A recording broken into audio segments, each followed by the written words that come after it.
Nothing could have been more repugnant to the wishes of the Danzigers than having among them French custom house officers, whom for some time there had been an idea of establishing at Danzig.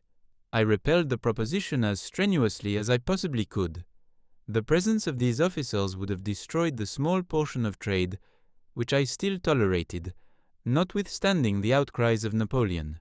This measure would have been felt as no less a grievance along the whole coast of the Baltic, which, I frankly confess, I did not watch with the vigilance that was prescribed to me. Complaints were in consequence poured out against me, but I knew from whence they proceeded, and I did not concern myself much about them. Napoleon was, however, enraged at my indulgence. He reproached me for it. "To allow the Prussians and Danzigers to carry on trade," said he, "is to betray me." His advisers wrote to the same effect, and sent spies in every direction. Napoleon became tired of reports and complaints. He directed Bertrand to inform me how much he was dissatisfied with me. That general wrote to me, "The Emperor knows, my dear Rapp, that you permit contraband trade in Prussia and at Danzig. I must inform you that he is displeased with you," and so forth. Outcries were raised, but I paid no regard to them and continued to exercise my power with moderation. The custom house establishment was set on foot. It is well known how severely it was felt, particularly in the conquered countries. The individuals connected with this department in Danzig aped independence and refused to obey any orders save those of the minister Soucy. In support of these pretensions, reference was made to the example of the customs establishment of Hamburg. I cut the matter short by sending the director of the customs to Weichselmunde, where he underwent 6 days of imprisonment. Such an act of severity was unexampled. It was accounted as great a crime as high treason. The minister complained of it, but to his great surprise, Napoleon replied that if I had inflicted punishment, I had reasons for doing so. "Besides," said he, "Danzig is in a state of siege, and in that case, a governor is omnipotent." The officers of the customs learned that they had presumed too much on their credit. They became more circumspect and behaved themselves better to the Danzigers. Trade recovered a certain degree of security, which was augmented by my releasing several ships that had been captured by our pirates. Fresh remonstrances were made, but with no better success than before. I received orders to commit all articles of English merchandise to the flames. This measure would have been most disastrous. I evaded it, and notwithstanding the presence of the officers of the customs, Danzig lost no more than what amounted to 200 francs, and Königsberg still less. I do not speak of the merchandise procured by captures. The continental system, and the rigorous measures employed by Napoleon in the north of Germany, excited more and more dissatisfaction. The people were exasperated. I was frequently applied to for reports on their situation. I described them such as they really were: oppressed, ruined, and driven to the last extremity. I pointed out those secret societies in which the whole nation was enrolled, where hatred brooded on vengeance, and despair collected and combined her plans. But Napoleon looked upon those societies with contempt. He little knew the character of the Germans. He thought they possessed neither vigor nor energy. He compared them and their pamphlets to those little dogs who bark but dare not bite. At a later period, we learned by experience what they were capable of. I was also frequently called upon for reports respecting the affairs of Russia and the army which was assembling at Vilnius. I was applied to for my opinion as to what course France or Germany would adopt in case of an expedition to the other side of the Niemen turning out unfortunate or failing altogether. My answer was literally as follows: "It will be difficult to give credit to a prediction which has unfortunately been so fully realized. If your Majesty should experience reverses, you may be assured that the Russians and Germans would all rise in a mass to throw off the yoke. A crusade would be set on foot. All your allies would abandon you. Even the King of Bavaria, on whom you place so much reliance, would join the coalition. I make an exception only in favor of the King of Saxony. He, perhaps, would remain faithful to you, but his subjects would compel him to make common cause with your enemies. Napoleon, as may be supposed, was not well pleased with this communication. He sent it to Marshal Davout, directing him to peruse it and to write to inform me that the Emperor was greatly astonished that one of his aides-de-camp could have presumed to address such a letter to him, that my reports resembled the pamphlets published on the other side of the Rhine, which I appeared to find pleasure in reading, that, finally, the Germans should never be treated as Spaniards. The Marshal executed his commission, and I was for a long time out of favor with Napoleon. Experience has proved whether or not my judgment was correct, and I took the liberty to make that remark to the Emperor, as I shall state hereafter, when he obliged the King of Prussia to send to Magdeburg all the prohibited merchandise which had been confiscated at Königsberg. I addressed him in the most urgent tone. I represented to him how much that measure was calculated to excite discontent and to exasperate the nation. Monsieur de Clérambault, who was then Consul General, wrote to him in the same strain, but our representations were not attended to. The war with Russia was on the eve of breaking out. Napoleon deliberated as to the course he should pursue with regard to Prussia. To enter into an alliance with King Frederick William would not have been the means of subduing the doubts and prejudices of that monarch. To dethrone him would have been a violent measure, but it was one, however, which was advised by many persons whom I will not name. The Emperor was urged to deprive the Prussian monarch of his states and to keep possession of them himself. Perhaps William has never yet been made fully acquainted with the danger which threatened him. I knew its full extent. I pitied the King of Prussia and his subjects, and I opposed the design to the utmost of my power. Instructions had already been sent to one of our generals. That general expected to commence his march immediately. What was his astonishment when, instead of an order for invading Prussia, he received information of a treaty of alliance with that country? The intelligence of that event afterwards reached me, and it afforded me great satisfaction. The Grand Army was already on the Vistula. Napoleon left Paris, travelled to the capital of Saxony, and then to Danzig. He had been preceded by the King of Naples, who had requested permission to go to Dresden, but without success. The refusal had mortified him exceedingly. He told me that the Emperor caused him great vexation and unhappiness. Such, at least, was his own account. We were the first persons whom the Emperor received. He began the conversation with me by a rather odd question. What do these Danzigers do with their money? They gain a good deal, and I spend a good deal among them. I replied that their situation was far from being prosperous, that they were suffering greatly. In short, that they were at their last gasp. There will be a change soon, he replied. That is agreed upon, but I will keep them to myself. He was fatigued, and in consequence, the King of Naples and I withdrew. I was recalled in a moment, and I remained with the Emperor while he dressed. He asked me several questions regarding the duty of the fortress. When he was dressed, and his valet de chambre had left the room, he said, "Well, General Rapp, the Prussians have become our allies, and the Austrians will shortly be so too." "Unfortunately, sire," I replied, "we do a great deal of mischief as allies. I receive complaints against our troops from all quarters." "That is merely a passing cloud," he said. "I shall see whether Alexander really intends to go to war. I will avoid it if I can." Then, changing the conversation all at once, he said, "Did you observe how queer Murat looked?" "He seems ill." I replied, "No, sire, he is not ill, but out of humor." "Why out of humor?" said he. "Is he not satisfied with being a king?" "He says he is not a king." "Why, then, does he act so like a fool? He ought to be a Frenchman, and not a Neapolitan." In the evening I had the honor to sup with Napoleon, the King of Naples, and the Prince de Neufchâtel. Before we sat down to table, we conversed on the subject of the war with Russia. We were in the salon.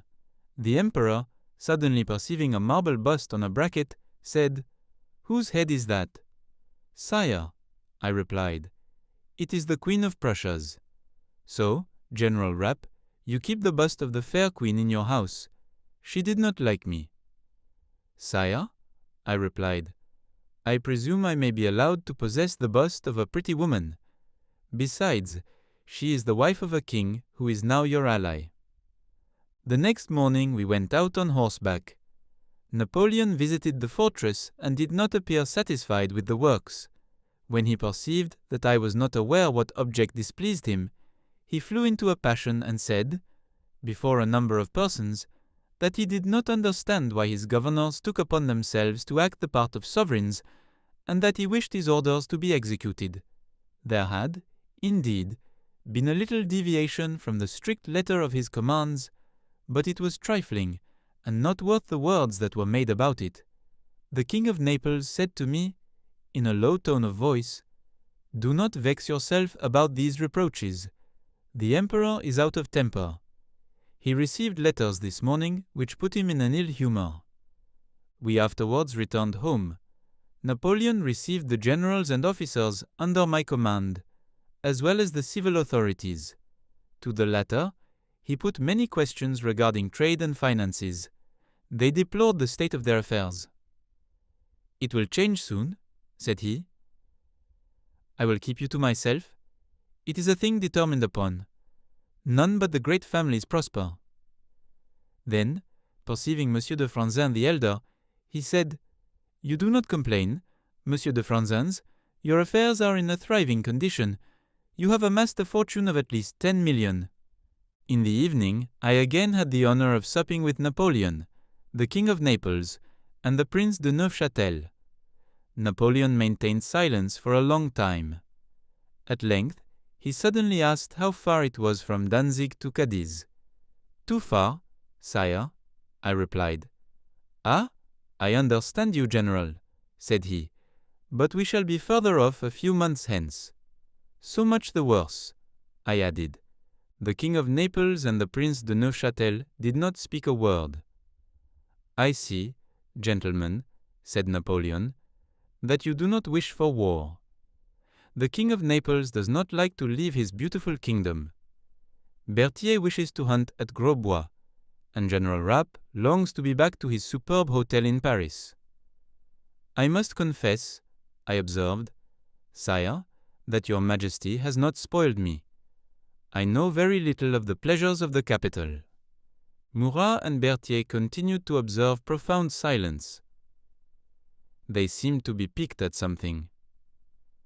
After dinner, they told me that I had done right to speak as I did to Napoleon. "But," I replied, "you should not have allowed me to speak alone." Napoleon left Danzig and proceeded to Königsberg. Murat accompanied him, and General Belliard was also there. He spoke to them a great deal about Spain and his brother, with whom he was dissatisfied. General Flahut returned from a mission on which he had been sent to Prince Schwarzenberg. He rendered an account of the devotion of the prince and of his impatience to attack the Russians. The Emperor did not appear to place perfect reliance on the sincerity of the prince. However, he allowed himself to be persuaded that, at length, his protestations might become sincere, and that benefits might inspire sentiments of gratitude. He explained his plan and intentions as follows. "If Alexander," said he, "persists in his refusal to execute the conventions which we have mutually entered into, if he will not accede to the last proposals I made him, I will cross the Niemen, defeat his army, and take possession of Russian Poland. This last territory I will unite to the Grand Duchy. I will convert it into a kingdom where I will leave 50,000 men, whom the country must support. The inhabitants wish to form themselves again into a national corps. They are a warlike people and will soon possess a numerous and disciplined force. Poland wants arms. I will supply them. She will be a check upon the Russians, a barrier against the eruptions of the Cossacks. But I am embarrassed on one point. I know not what course to adopt with regard to Galicia. The Emperor of Austria, or rather his council, is reluctant to part with it. I have offered ample compensation for it, but it has been refused. I must await the course of events, which alone can show us what ought to be done. Poland, if well organized, may furnish 50,000 cavalry. What say you, General Belliard? I think so, sire, replied the general. If your majesty would mount the infantry of the Vistula on horseback, it would make excellent light cavalry, and might thus be successfully opposed to the cloud of Cossacks which precede the Russian forces. The emperor said, "We shall see what can be done. You will return with Murat and leave your Swiss. By the way, what do you think of the Swiss?" "They will march, sire. They will fight. They have improved greatly. They would not be known for the same troops that they were 6 weeks ago. I will go and see them tomorrow." "Well," observed the emperor, "rejoin Murat and inspect all the cavalry in company with him." The proposals which the emperor had spoken of were not accepted. The Russians complained of our forces and our commercial measures, and they required that we should evacuate Germany. We marched forward and arrived on the banks of the Niemen, which 5 years before had been the scene of our victories. The troops raised shouts of joy. Napoleon proceeded to the advanced posts, disguised as a chasseur, and reconnoitred the banks of the river in company with General Axo. He afterwards spoke for a few moments with the King of Naples, pointing out to him the points at which it would be proper to throw bridges over the river and directing him to concentrate his troops in order that the passage might be rapidly effected. The cavalry was mounted. The infantry was under arms. Never was there a grander spectacle. Eblé set to work. The pontoons were laid at midnight. At 1 o'clock we were on the right bank of the Niemen, and General Pajol was at Kovno, which had been evacuated by Bagowuth, and we took possession of it without striking a blow. We continued to press on. We marched incessantly, but we perceived only a few polks of Cossacks blending with the line of the horizon. We arrived at Vilna and found its immense magazines in flames. We extinguished the fire, and the greater part of the provisions were saved. The conflagration, the sight of the ground which had been so often trodden by the Polish legions on their return from their glorious expeditions, excited fresh ardor. The troops were inspired by the force of their recollections.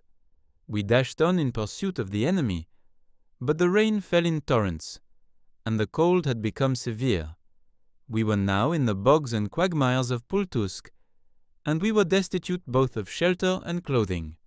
All this, however, would have been nothing had the Russians ventured to let us come up with them, but they reached the Borysthenes and crossed the Dwina, flying and ravaging the country which they passed through. We were maintaining a racing contest rather than carrying on a war. They had now lost all unity and connection, and we abandoned the hope of coming to an engagement. The enemy, however, having gained ground by dint of speed, succeeded in rallying his forces, and he took refuge in the works which he had constructed at Drissa, but he was soon in danger of being attacked in his entrenchments and of having his retreat cut off. He did not venture to incur this double risk, and therefore fled. He would have been lost had he delayed for a few hours. All the necessary arrangements were made for attacking his flank and intercepting him. He owed his safety to a coup de main. Some of our advanced corps, not being sufficiently vigilant, were surprised by Wittgenstein. Napoleon concluded that the Russians were marching upon us and halted his columns. This delay saved them. When we arrived at Besenkovsky, they had effected their retreat. The King of Naples followed them. He came up with them and attacked them at Ostrovno. He charged them some leagues further on and routed all their rear guard. The following is his report, which I insert because it is characteristic of the manner of this prince, who deserved to die only on the field of battle. I ordered the first corps of the reserve of cavalry and 2 battalions of light infantry to advance. They were followed by Delzon's division. We came up with the enemy's rear guard about 2 leagues from Ostrono. It was advantageously posted behind a deep ravine, with a great mass of artillery, and having its front and flanks covered by thick woods. A little firing took place on both sides. I sent the battalions to check the enemy's infantry, who were repulsing our hussars. Delzon's division arrived, and the cavalry had nothing further to do. The viceroy made his arrangements, and we marched upon the enemy and crossed the ravine. The foreign cavalry which lined the bank of the Dvina protected our left and debouched in the plain. The rest of the light troops advanced along the high road in proportion as the enemy's infantry retrograded. The cuirassiers were left in reserve behind the ravine, and the batteries were mounted. My right was covered by immense woods, and I had numerous parties of pioneers. The enemy was driven to the second position in the rear of the ravine, where the reserve was stationed. He brought us back into the ravine, and he was again repulsed. He drove us back a second time, and was on the point of taking our guns, which had got entangled in a defile through which they were passing in order to take a position on the heights. Our left was repulsed, and the enemy made a bold movement on our right. The foreign brigade was on the point of being dispersed. In this state of things, nothing but a charge of cavalry could enable us to recover ourselves. I attempted it. We advanced to meet the enemy's infantry, which was marching boldly along the plain. The brave Poles rushed on the Russian battalions. Not a man escaped, not a single prisoner was made. All were killed. Not even the wood protected them from the sabres of our cavalry. At the same time, the squares were broken by the charge. General Girardin, who was leading the battalions on the left, made a movement on the right and advanced along the high road on the enemy's rear. The troops on the right performed the same maneuver. General Piret supported them. He charged at the head of the 8th Hussars. The enemy was routed and owed his safety only to the ravines which retarded our advance. The whole division followed the movement. The infantry advanced along the high road, and the cavalry debouched on the heights. I gave orders for firing on 5 or 6 cavalry regiments that were before us. In this situation, Your Majesty came up with me. You ordered me to pursue the enemy, and I drove him to 1.5 leagues beyond Vitebsk. Such, sire, is the narrative of our late engagement with the Russians. The enemy has had about 3,000 killed and a great number wounded. We have scarcely lost a man. This result was, in a great measure, the work of Count Belliard, who on this occasion gave new proofs of his devotedness and courage. To him we are indebted for the preservation of the artillery of Delzon's division. Fatigue and even lassitude have, in the long run, the effect of inspiring courage. Barclay experienced this. He several times entertained the design of risking the fate of a battle, but a foreboding of defeat constantly possessed him at the sight of our troops. Whenever he found them within sight, he hurried his retreat. He beheld without concern his magazines, his guns, and his works fall into our hands. He had but one object in view, which was to keep constantly a few leagues in advance of us. Bagration imitated this example, but he occasionally evinced resolution. He had several engagements with our advance guard. Marshal Davout pursued him vigorously, but the King of Westphalia advanced but slowly. A dispute arose between this sovereign and Vandamme, and in consequence, the orders were not executed. This circumstance saved the Russian prince. He gained ground, reached Mohilev, and was beaten. He certainly would have fared worse, but for the dispute between Vandamme and the King of Westphalia, which Napoleon, of course, could not foresee. The Russians, who were dispersed along the banks of the Niemen, combined their forces on the shores of the Borysthenes. They were preparing for the defense, and we for the attack of Smolensk. That concludes the 8th part of the story.